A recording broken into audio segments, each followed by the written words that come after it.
Thank you all for being here today. I want to clarify my response to a question in yesterday's news conference about the arrest of Jamie Shelby for the murder of Latasha White. My intent was to update the public about this case without compromising our ability to successfully prosecute it.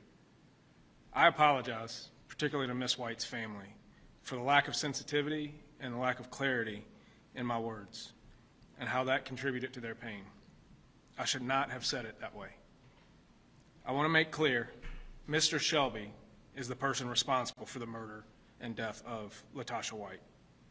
After consulting further with detectives in this case, I will now provide you with more details about the evidence that we've uncovered in this case. Mr. Shelby, who is a convicted felon, is charged with the murder of Latasha White. Mr. Shelby and Ms. White were involved in a romantic relationship. Evidence shows that at the time of her murder, the two were en route together to commit another murder. She was killed using her own gun. The last evidence we have of Latasha White being alive is her taking down surveillance cameras at her own house around 2 a.m. on April 29th.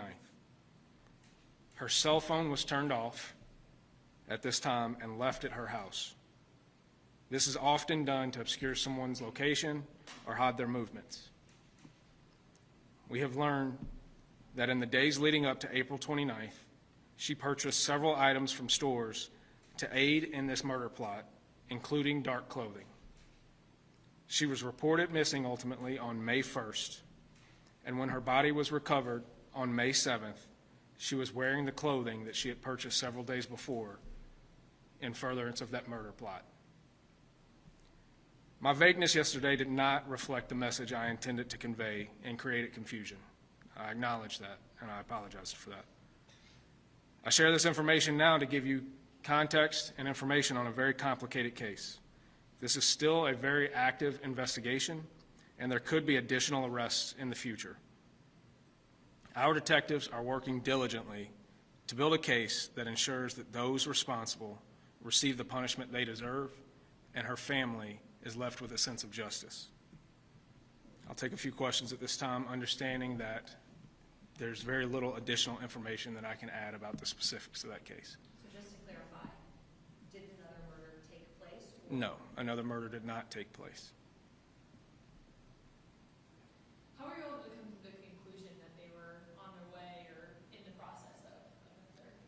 So the question was, how did we determine that they were on their way or in the process of another murder?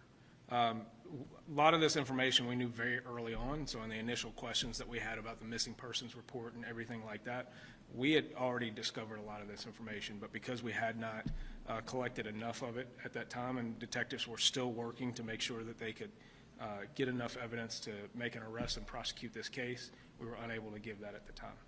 Is there a motive? Is there a motive? That's going to be left for the prosecutors and the detectives to deal with during the prosecution. When we talk a lot with you about community trust, that's something that you have repeatedly said is very important to you. Yes. Today, we've heard from a lot of people who say the insensitivity of your comments, the nature of your comments yesterday really shattered that trust for them. What would you say to those people? So the question was about the nature of my comments damaging community trust. I completely understand that. That's why I'm telling you today that I used a bad choice of words and should have spoken differently. We have a responsibility to make sure that the public trusts not only that we're going to do the right thing, but we're going to do it competently. And yesterday I used a poor choice of words that did not build that trust.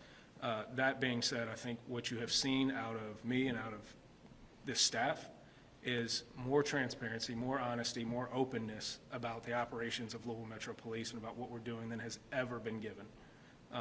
I'm going to misspeak. I think I spoke for 25 or 30 minutes yesterday, and I made one bad sentence.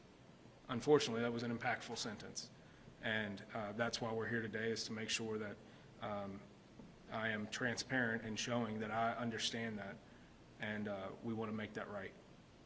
If you could speak directly to the family, is there anything else you'd like to add or say specifically to them? I'm heartbroken for their loss. I can't imagine the pain of losing a sister, a daughter, a loved one in that way. And it is our goal to make sure that we serve their interest and make sure that justice is served for them. Critics have also today spoken about how it was an ongoing investigation. You said that much in your comments before. Why make the comment you did make yesterday when it was an ongoing investigation? Oh, I shouldn't have made the comment yesterday. That's the whole point. It was an attempt to not give information, knowing that I'm sitting on a lot of information about this case, as I still am. I default towards giving information, and I should have just shut up yesterday.